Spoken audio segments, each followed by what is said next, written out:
नमस्कार, सुदर्शन न्यूज में आपका स्वागत है। मैं मुकेश कुमार और आप देख रहे हैं जवाब तो चाहिए। जवाब तो चाहिए आज हम बात करेंगे शिवसेना के भीतर मचे घमासान की। सरकार बचाने की लड़ाई हार चुके उद्धव ठाकरे अब पार्टी बचाने की लड़ाई लड़ रहे हैं और इसे वो किसी भी कीमत पर खोना नहीं चाहते। फिलहाल पार्टी की लड़ाई एकनाथ शिंदे और उद्धव ठाकरे को दो फ्रंटों पर लड़ना पड़ रहा है, एक सदन के भीतर और दूसरा सदन के बाहर। सदन के भीतर की लड़ाई का हथियार विधायकों की संख्या है, जिस पर एकनाथ शिंदे का कब्जा हो चुका है, और जो बचे खुचे विधायक रूपी हथियार उद्धव के पास है वो भी शक्ति परीक्षण के दौरान पाला बदल सकते हैं। मतलब ये कि विधानसभा के भीतर की लड़ाई लड़ने से ज्यादा अच्छा है कि हार मान लिया जाए, और उद्धव ठाकरे ने शक्ति परीक्षण से पहले इस्तीफा देकर ऐसा ही किया था। लेकिन क्या एकनाथ शिंदे, जिसके साथ अब बीजेपी भी खुले रूप से सामने आ गई है, क्या पार्टी पर कब्जे की लड़ाई भी जीत लेंगे, या उद्धव ठाकरे हिंदू हृदय सम्राट बाला साहब ठाकरे की विरासत को बचाने में कामयाब होंगे? क्या शिवसेना के वारिस का फैसला खून के रिश्ते से तय होगा या वैचारिक रिश्ते से, परिवार से ही होगा या विचार से पार्टी का फैसला? यह भी एक बड़ा सवाल है कि सिंबल तीर कमान है उस पर कब्जा किसका होगा, सेना भवन जो है वो किसके हिस्से आएगी? ऐसे बहुत सारे सवाल हैं जिन पर आज हम बात करेंगे, और यह भी बात करेंगे कि शक्ति परीक्षण के दौरान एनसीपी और कांग्रेस की स्ट्रेटेजी क्या होगी। लेकिन सबसे अहम ये कि शिव सैनिक, शिवसेना के कार्यकर्ता मतलब टाइगर किसके साथ होंगे, करेंगे चर्चा। और चर्चा के लिए हमारे साथ होंगे शिवसेना के प्रवक्ता राजपुंज, एनसीपी के राष्ट्रीय प्रवक्ता बृजमोहन श्रीवास्तव, कानूनी पक्ष को साफ करने के लिए हमारे साथ संविधान के जानकर ज्ञान प्रकाश जी भी होंगे, और महाराष्ट्र की राजनीति और शिवसेना की राजनीति पर करीब से नजर रखने वाले हिंदूवादी विचारक डॉक्टर संजय कछवा भी हमारे साथ होंगे। तो करेंगे प्रोग्राम की शुरुआत, लेकिन पहले देखते हैं एक छोटी सी रिपोर्ट, उसके बाद अपने मेहमानों से आपका परिचय कराएंगे और फिर से चर्चा की शुरुआत करेंगे।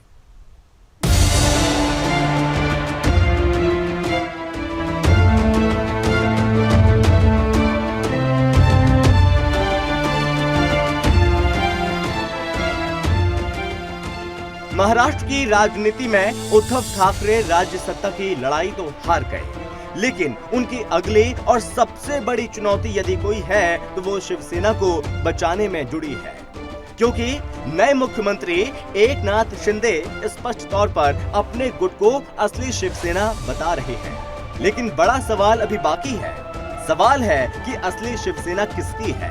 उद्धव ठाकरे के नेतृत्व वाला गुट और शिंदे कैंप अपने अपने दावे कर रहे हैं। वहीं अब पार्टी के चिन्ह, तीर और कमान पर भी तनाव शुरू होने के आसार नजर आ रहे हैं। सिंबल किसी के भी पास हो, पार्टी तो टाइगर के साथ ही होगी। अब देखना यह है कि क्या शिंदे गुट से पार्टी बचाने की लड़ाई उद्धव ठाकरे जीत पाएंगे या नहीं।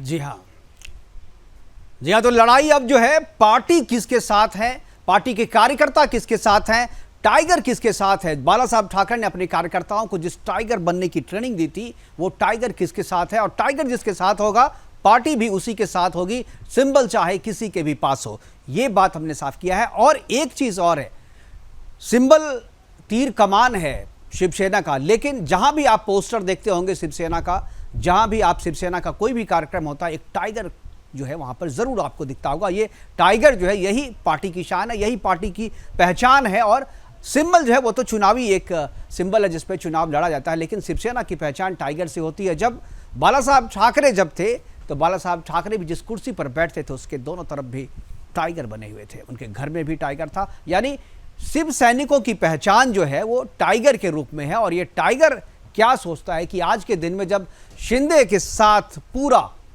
करीब करीब विधानसभा के भीतर जो सभी विधायक हैं, अगर छोड़ दें 10-12 को, तो करीब करीब सारे विधायक हैं। और वैसे 4 तारीख को जब शक्ति परीक्षण होगा तो यह भी पता चल जाएगा कि कितने बचे हुए विधायक जो उद्धव ठाकरे के गुट में, वो कितने विधायक शिंदे के गुट में फिर से वापस चले जाते हैं। तो क्या जिस तरीके से जो लड़ाई सदन के भीतर चल रही है, जिस तरीके का आंकड़ा सदन के भीतर में शिंदे के पक्ष में है, क्या सदन के बाहर पार्टी के भीतर जो अभी तक उद्धव ठाकरे के कमान में है, उनकी मुट्ठी में है, उनके हाथ में, उनके जितने भी कार्यकारिणी के सदस्य हैं, शिंदे को छोड़ करके सभी के सभी उद्धव ठाकरे के साथ हैं। जो 283 उनके सदस्य हैं जो वोट करते हैं वहां पर कार्यकारिणी में, वो सभी के सभी अभी शिव सैनिक अपने आप को मानते हुए उद्धव ठाकरे के साथ हैं।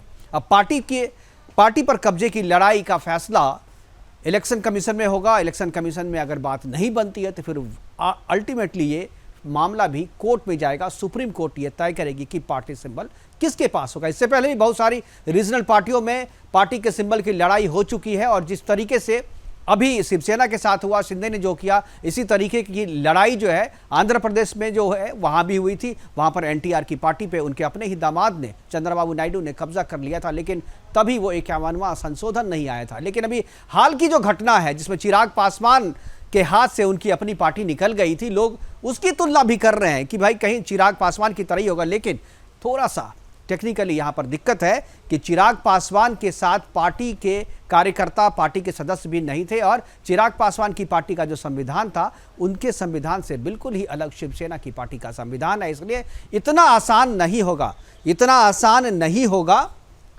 उद्धव ठाकरे की पार्टी शिवसेना पर शिंदे का कब्जा करना। और शिंदे अभी तक कह रहे हैं कि ओरिजिनल शिवसेना हम ही हैं। करेंगे चर्चा। हमारे साथ चारों जो मेहमान हैं वो चारों मेहमान जुड़ गए हैं। सभी मेहमानों का स्वागत। और चर्चा की शुरुआत मैं शिवसेना के प्रवक्ता राजपुंज जी से करना चाहूँगा। राजपुंज जी, मैं आपसे सबसे पहले तो ये जानना चाहूँगा कि ओरिजिनल शिवसेना की जो लड़ाई हो रही है उस लड़ाई में आप किसके साथ हैं, क्योंकि कोई भी ये मानने को तैयार नहीं है अभी कि ओरिजिनल हम नहीं हैं।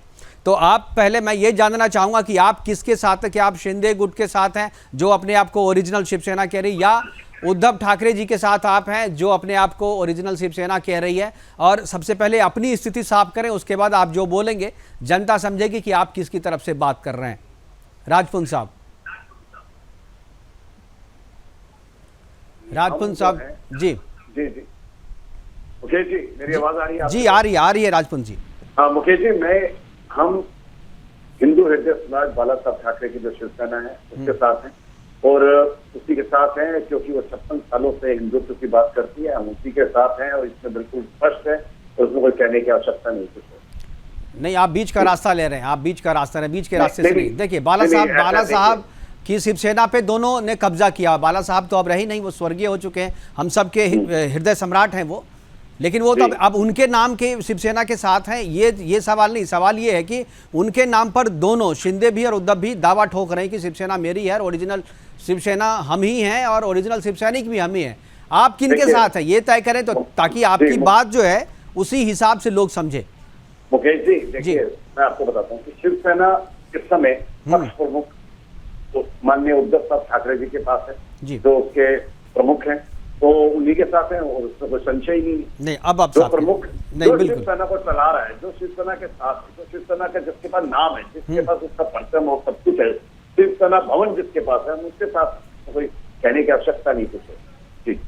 जी तो यही तो बात है कि अब शिवसेना भवन किसके पास होगी और जो उस पर कब्जा किसका होगा और पार्टी के सिंबल पे किसका कब्जा होगा, इसकी लड़ाई भी लड़ी जा रही है। शिंदे जो हैं वो भी कह रहे हैं कि हम ओरिजिनल शिवसैनिक हैं और पहली बार शपथ लेने से पहले उन्होंने, इससे पहले उद्धव ठाकरे जी का भी शपथ मैंने देखा था, लेकिन शपथ से पहले जिस तरीके से उन्होंने बाला साहब ठाकरे का जयघोष किया वो शायद जो है वो उद्धव ठाकरे से आगे या पॉलिटिकल माइलेज के लिए या शिवसेना ओरिजिनल अपने आप को बताने के लिए किया। और ऐसा लग रहा है कि पूरी शिवसेना जो है उनके पीछे खड़ी है, शिवसैनिक उसके पीछे खड़े हैं। तो एक सवाल यहाँ बनता है, पार्टी की लड़ाई आप लोगों की जो भी है वो तो कोर्ट में तय होगा, इलेक्शन कमीशन तय करेगा जो सिंबल किसके पास रहेगा, लेकिन शिव सैनिकों की जो लड़ाई है, जो टाइगर जिसको आप कहते हैं, जो शिव सैनिक हैं वो किनके साथ है, इस ये कैसे तय करेंगे आप लोग की ओरिजिनल? क्या बीएमसी का चुनाव जो है जो आने वाला है ये तय करेगा कि शिवसेना किसके पास है, चाहे अभी कोई भी कितना भी दावा कर ले? देखिए मुकेश जी, अभी जो आपको जहाँ तक मेरे को लगता है जो लोग हैं, कुछ लोग मानते हैं जो हमारा शेर का चिन्ह है उसको मानते हैं कि शिवसेना का चिन्ह है, वो हमारा प्रतीक चिन्ह है, और जो हमारा चुनाव चिन्ह है वो तीर कमान जी, तो धनुष बाण कह लीजिए, तीर कमान कह लीजिए, वो हमारा चुनाव चिन्ह। तो प्रतीक चिन्ह है जो शेर आप देखते हैं। तो इस प्रकार से ज्यादातर लोगों के अंदर ये है, संशय है कि शायद ये जो शेर है ये हमारा चिन्ह है और ये क्यों है, प्रकार से सभी मैं उस चीज को बता रहा हूँ। और दूसरी बात है कि इस समय जो पक्ष प्रमुख शिवसेना के माननीय उद्धव साहब ठाकरे हैं, तो उनको पूरा अधिकार है कि शिवसेना के अंदर किसी को भी ला सकते हैं और किसी को भी बाहर का रास्ता दिखा सकते हैं। तो उनके ऊपर, उनके पास पूरी इसकी पावर है। तो इसमें एकनाथ शिंदे जी क्या करेंगे क्या नहीं करेंगे मुझे नहीं मालूम, आगे क्या होगा समय क्या बताएगा। तो अब तक तो जो उन्होंने किया तो उससे कहाँ तक, मतलब जहां तक आप समझ पा रहे हैं या जहां तक मैं समझ पा रहा हूँ या जहां तक पूरा देश समझ पा रहा है, कहीं ना कहीं आहत हुए माननीय उद्धव ठाकरे। और क्योंकि उन्होंने काफी उनको समझाने बुझाने की, आपने देखा ना प्रकार से कोशिश करी, सब कुछ करा, लेकिन उसके बावजूद भी वो चीजें नहीं फ्लोर पे आई और वो फ्लोर पे भी नहीं आए और अपनी मर्जी से वो फ्लोर पे अब आ रहे हैं। देखिए क्या है ना, जो कि समय पे अगर काम नहीं किया जाए ना तो वो बिगड़ जाती है। अगर समय से छोटी फुंसी का इलाज नहीं करते हैं ना लोग, तो वो नासूर बन जाता है। मुझे लगता है कि उद्धव ठाकरे जी के साथ भी यही हुआ। जब इलाज करना था, जब बात करनी थी शिंदे से, तब तो आप 4-4 घंटे अपने विधायकों को इंतजार करवाते थे, लेकिन जब बात हाथ से निकल गई तो आप बात करने के लिए बार बार बुला रहे थे। तो खैर इस पर चर्चा आप नहीं करेंगे क्योंकि इसका कोई फायदा नहीं है। हमारे साथ संजय कछवाहा जी हैं जो इस राजनीति को बहुत करीब से देखते हैं, महाराष्ट्र से हैं, शिवसेना से भी जुड़े रहे हैं और इस तरीके की राजनीति, महाराष्ट्र की राजनीति पे बहुत करीब से जो है नज़र रखे हुए। संजय जी, सबसे पहले स्वागत है आपका। और ये जो लड़ाई चल रही है शिवसेना पे कब्जे की, मैं इस पर शिवसेना की कब्जे या पार्टी जो लेजिस्लेटिव पार्टी है उस पर कब्जे की बात से आगे एक चर्चा करना चाहता हूँ और आपसे जानना चाहता हूँ कि शिव सैनिक का सेंटिमेंट जो है वो किसके साथ है, किस गुट के साथ है? क्योंकि सेंटिमेंट जिसके साथ रहेगा, शिव सैनिक जिसके साथ रहेंगे, कार्यकर्ता जिसके साथ रहेंगे, टाइगर जिसके साथ होगा, पार्टी पर कब्जा ओरिजिनली उसी का होगा, ऐसा मैं मानता हूं। मैं आपसे आपकी राय जानना चाहता हूं। संजय जी। सभी पैनलिस्ट लोगों को भी मेरा राम राम।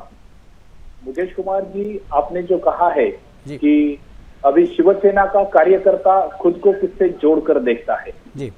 देखिए, शिवसेना खड़ी की है बाला साहब ठाकरे और धर्मवीर आनंद दीघे, मनोहर जोशी, दिवाकर रावते। इन लोगों ने कट्टर हिंदुत्व के भूमिका बांधकर मराठी मानुष के संघर्ष के साथ में बाला साहब ठाकरे, धर्मवीर आनंद दीघे हर आदमी का आने के बाद मिलते थे, उसकी समस्या को उपाय योजना करने का प्रयास करते थे, हमेशा आने वाला फोन लेते थे, महाराष्ट्र में धुआंधार दौरे करते थे, कार्यकर्ताओं के सुख में, दुख में, समस्याओं में फेस करते थे। उस शिवसेना को जो आपने आज टाइगर लगाया है ना जी, यहाँ पर मराठी में कहा जाता है वाघांची शिवसेना, शिवसेनेचे वाघ। बिल्कुल उस तरीके से शिवसेना को बाला साहब ठाकरे और धर्मवीर आनंद दीघे जी ने डेवलप किया। उसका पूरा रिप्रेजेंटेशन आज एकनाथराव सिंधिया करते हैं, क्योंकि वे हर फोन लेते हैं, आने वाले हर नागरिक को मिलते हैं, समस्या सुलझाने का प्रयास करते हैं, फोन करते हैं। जहां जहां नैसर्गिक समस्या है हर जगह खुद पहुंचते हैं। आपको बहुत सारे फोटोज और वीडियोज मिलेंगे। दूसरी ओर उद्धव जी ठाकरे आज भी 50 साल की उम्र होने के बाद भी मैं बाला साहब ठाकरे का लड़का हूं यह बात करते हैं। मुझे लगता है बच्चा छोटा होता है तब तक ठीक है, शुरुआत के 5-10 सालों तक ठीक है। अभी आपको आपका व्यक्तिमत्व क्या है, आपकी कार्य क्षमता क्या है, यह बताना पड़ेगा। और अगर आप फोन नहीं लेते हैं, आपका नंबर किसी के पास उपलब्ध नहीं है, मिलिंद नॉर्वेकर आपको फोन देने के लिए देता है नहीं देता है उनका चॉइस है, और आप मातोश्री पर आने वाले हर किसी को एंट्री ही नहीं देते हो कलानगर की पुलिस चौकी से। कोई पदाधिकारी, विधायक, सांसद, मंत्री तक अगर आपको नहीं मिल सकता है।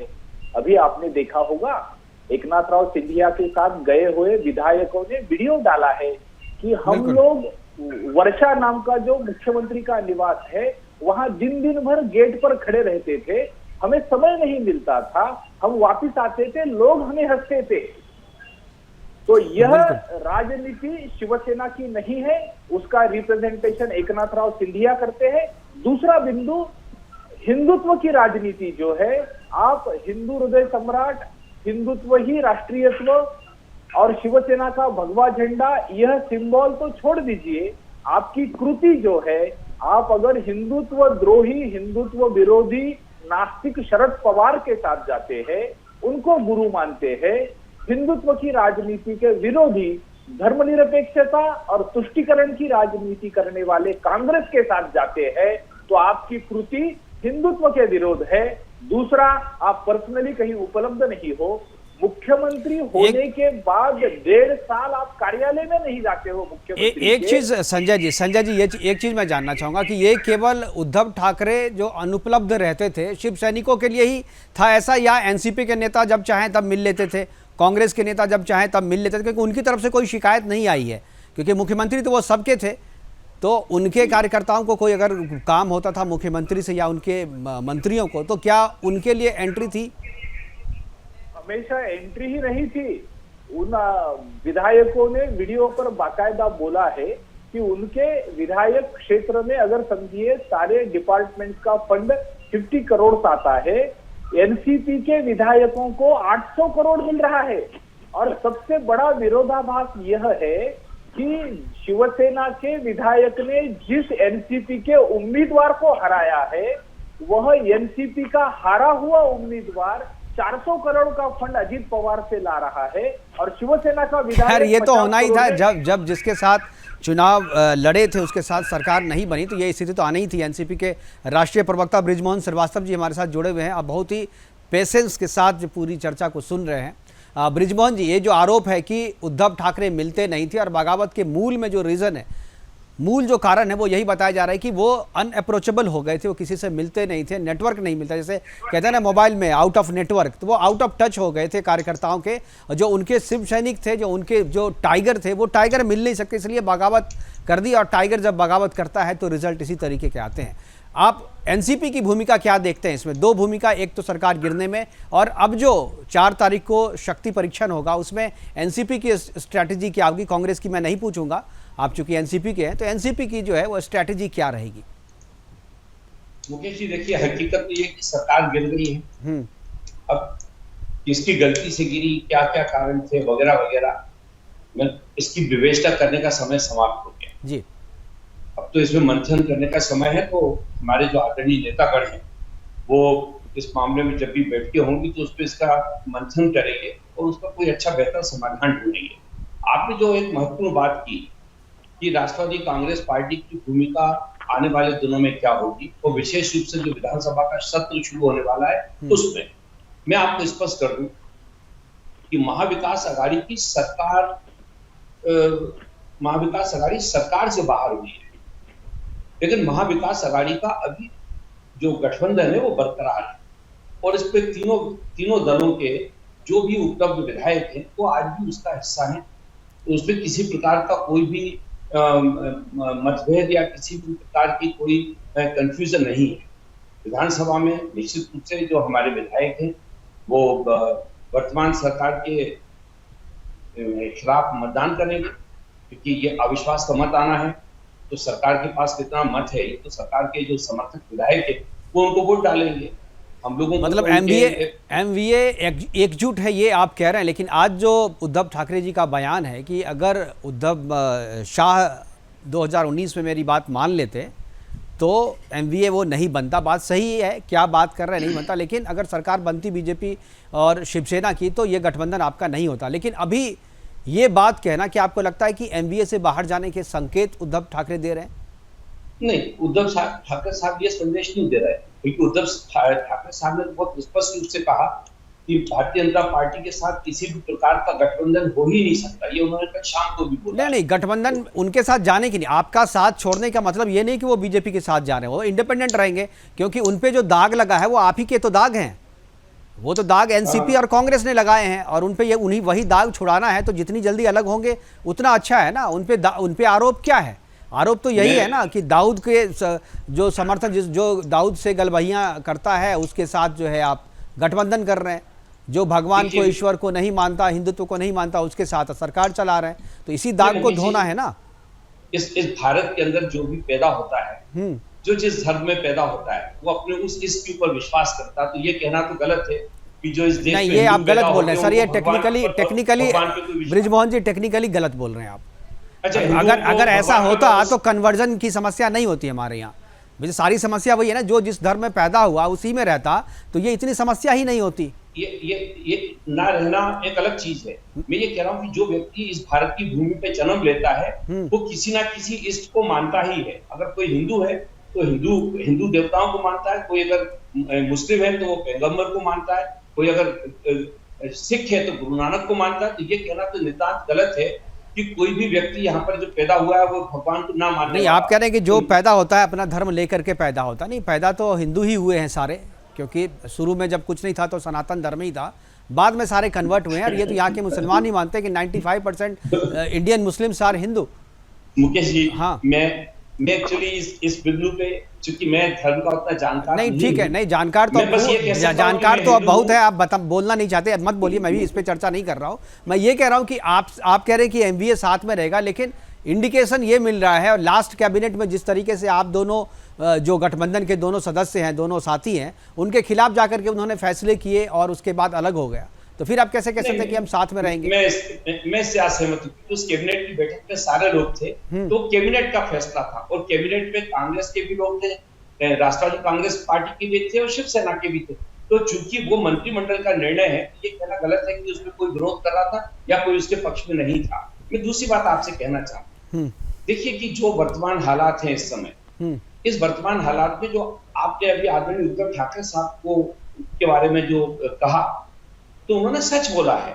देखिए, आदरणीय उद्धव ठाकरे साहब लगातार इस बात को कहते थे कि भारतीय जनता पार्टी के नेतृत्व ने हमसे ये वायदा किया था कि 2.5 साल शिवसेना का मुख्यमंत्री रहेगा और 2.5 साल फिर भारतीय जनता पार्टी का मुख्यमंत्री रहेगा। यदि इसमें हकीकत ना होती तो भारतीय जनता पार्टी का नेतृत्व कल आदरणीय एकनाथ शिंदे साहब को मुख्यमंत्री नहीं बनाता। अब देखिए बंद कमरे में किसके साथ क्या बातचीत हुई, देखिए बंद कमरे में किसके साथ क्या बातचीत हुई, पब्लिक डोमेन में है नहीं, डॉक्यूमेंट कोई है नहीं, तो जो बोलता है उसी पे हमें विश्वास करना पड़ेगा, क्योंकि ना आपके वहां पे तो उस पर कोई चर्चा करने की अब कोई जरूरत मुझे नहीं लगता। जी जी, बात सुनिए, बिल्कुल आप इस बात पे, मैं इस बात पे कह ही नहीं रहा हूं कि कोई डॉक्यूमेंट नहीं है या किसी ने नहीं सुना, मैं तो जा रहा हूं एक्शन पे। भारतीय जनता पार्टी ने अंततोगत्वा शिवसैनिक की है ना आदरणीय एकनाथ शिंदे साहब, उनको कल स्वीकार क्यों किया?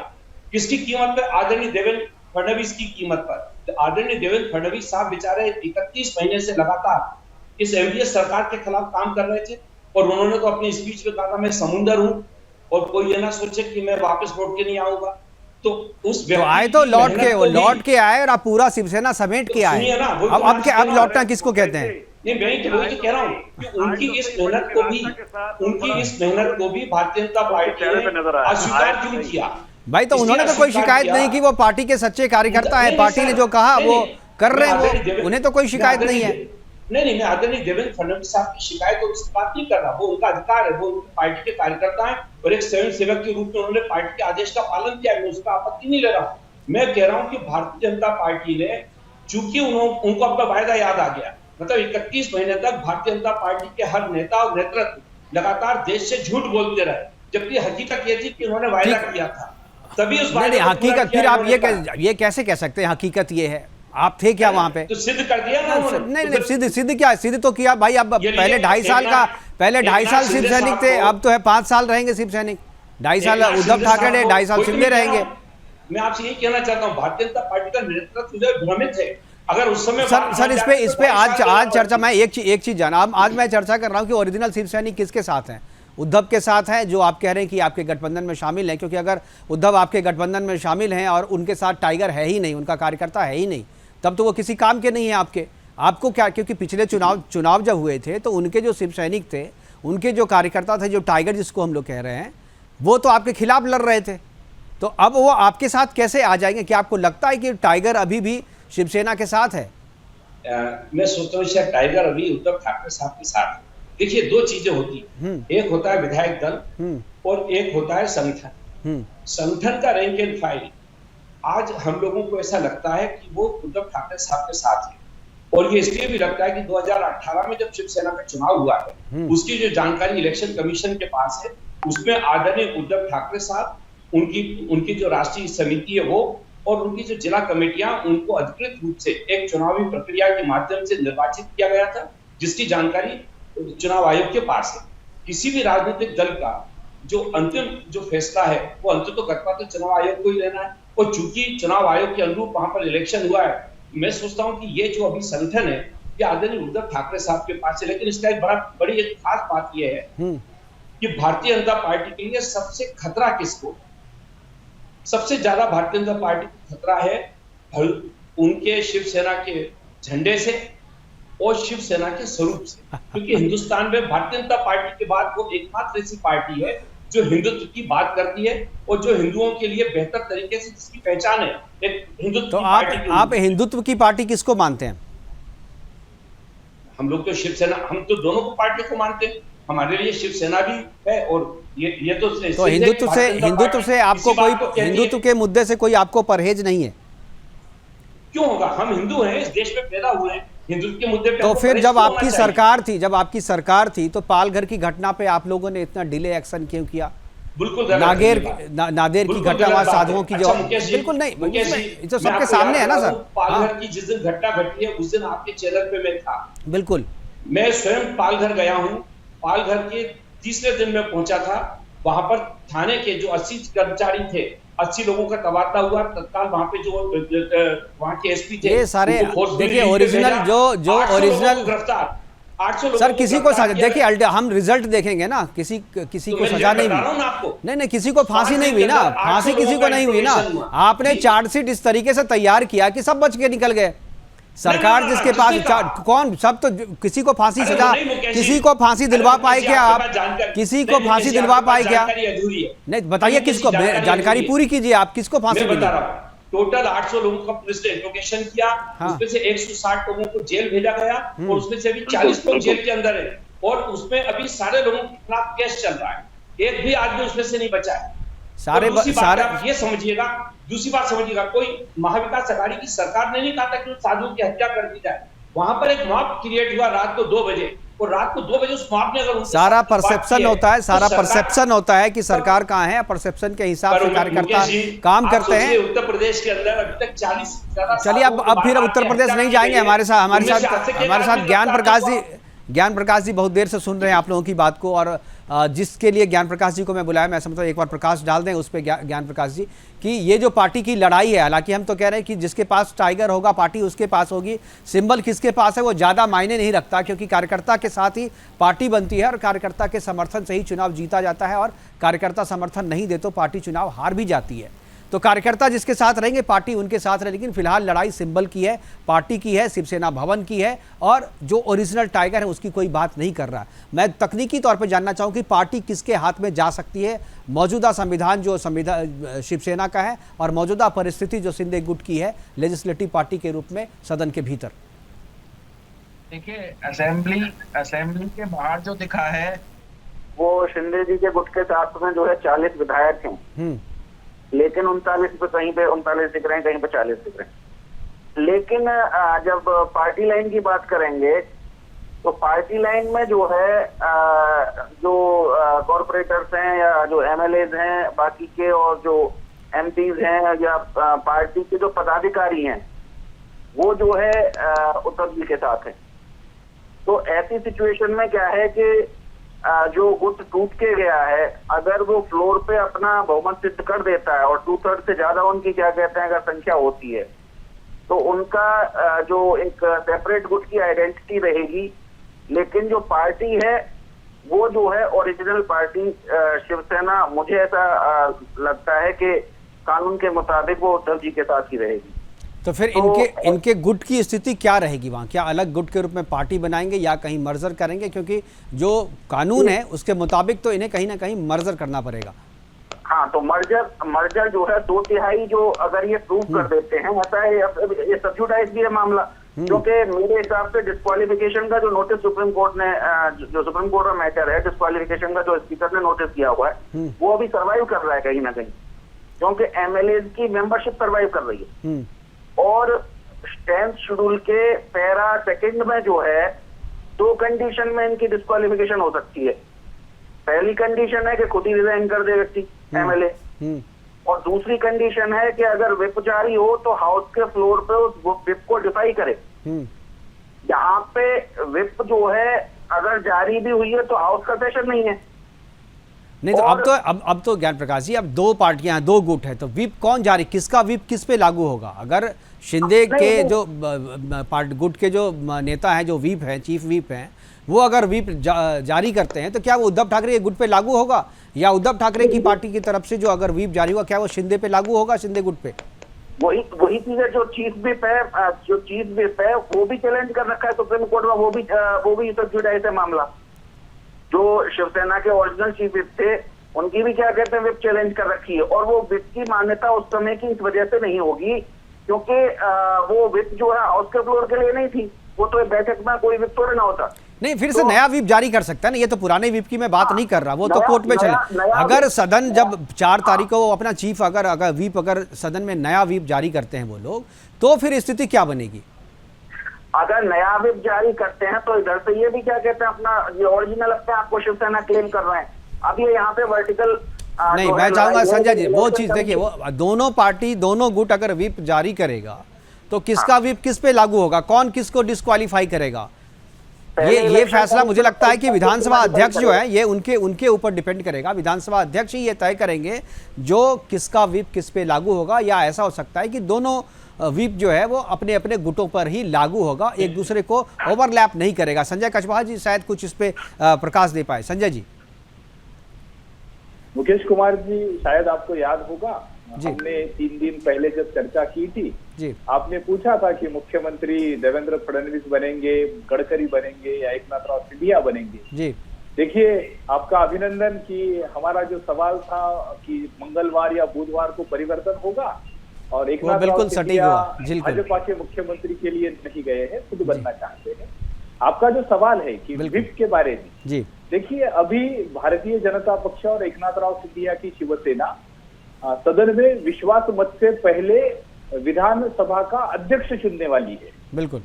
और उनके पास मेजोरिटी है तो सीधा सीधा अध्यक्ष उनका जो नॉमिनेटेड है वही होगा। वो अध्यक्ष ही बाद में निर्णय करने वाला है। अभी का जो उपाध्यक्ष है वो लीगल नहीं है, तो इसलिए वो सारी तांत्रिक प्रोसीजर भी बहुत हद तक एकनाथराव सिंधिया और भाजपा के पक्ष में जाएंगी।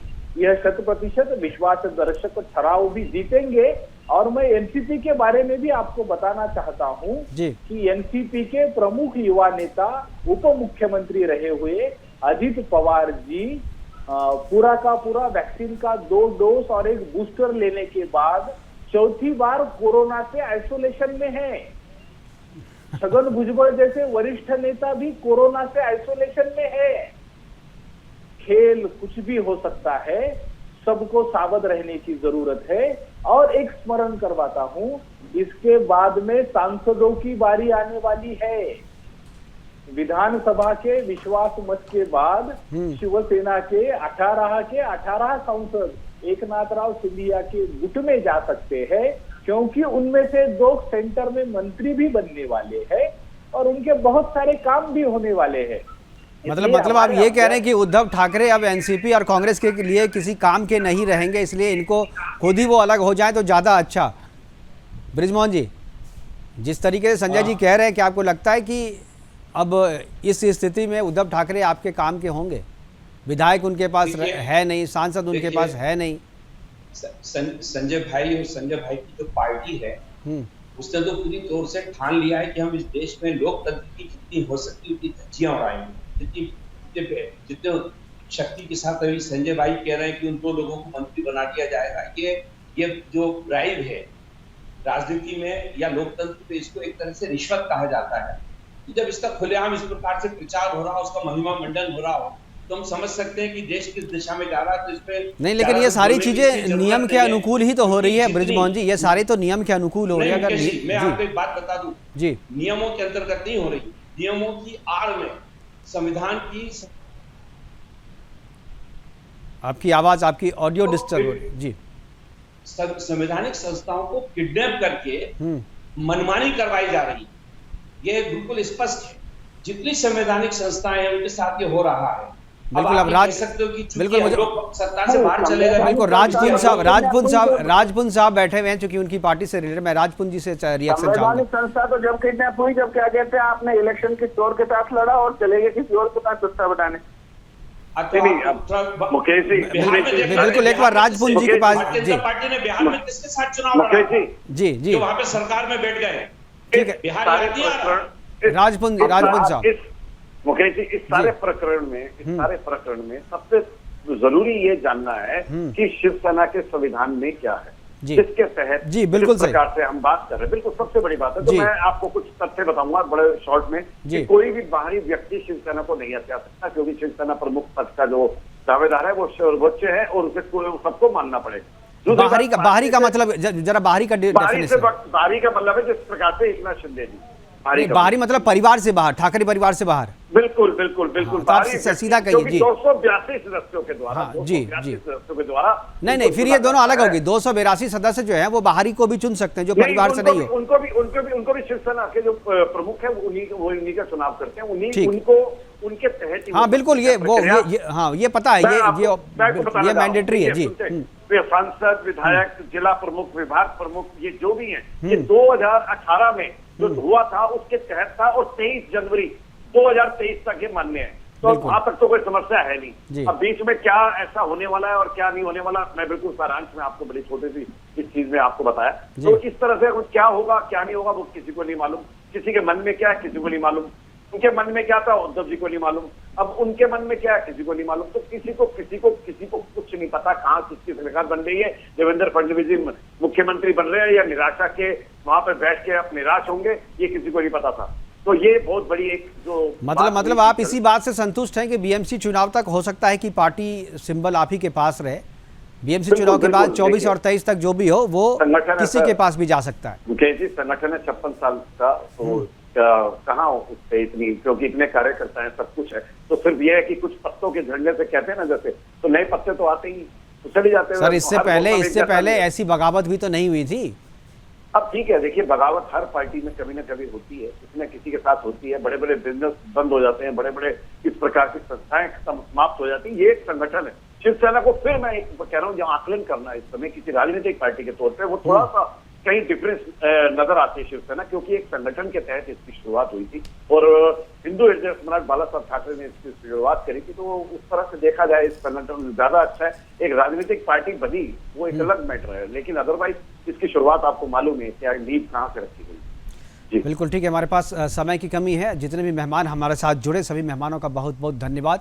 राजपुंज जी आपका, बृजमोहन श्रीवास्तव जी आपका, संजय कछवाहा जी आपका, और हमारे साथ ज्ञान प्रकाश जी जुड़े थे, आपका भी बहुत बहुत धन्यवाद। आप जुड़े और अपनी अपनी बातें रखें। लेकिन टाइगर शिवसेना पे कब्जा की बात नहीं है, जो पार्टी का सिंबल है वो किसके पास रहेगा इसकी भी बात नहीं है। सरकार की लड़ाई हार चुके उद्धव ठाकरे, विधायक उनके पास है नहीं, बचे कुछ विधायक भी हो सकता है 4 तारीख को शिंदे के गुट में शामिल हो जाए और अपनी विधायकी बचा ले वहां पर। लेकिन जो असल मसला है वो असल मसला है कि टाइगर किसके साथ रहेगा। टाइगर मतलब शिवसेना के जो असली कार्यकर्ता हैं, और कार्यकर्ता जिसके साथ होंगे पार्टी भी उसी के साथ होगी। सिंबल चाहे कोई भी हो, अगर कार्यकर्ता आपके साथ है तो पार्टी भी आपके साथ होगी, जीत भी आपकी होगी, विधायक भी आपके होंगे, एमपी भी आपके होंगे और जीत भी आपकी होगी, राज भी आपका होगा। फिलहाल अभी के लिए इतना ही, दीजिए इजाजत, नमस्कार।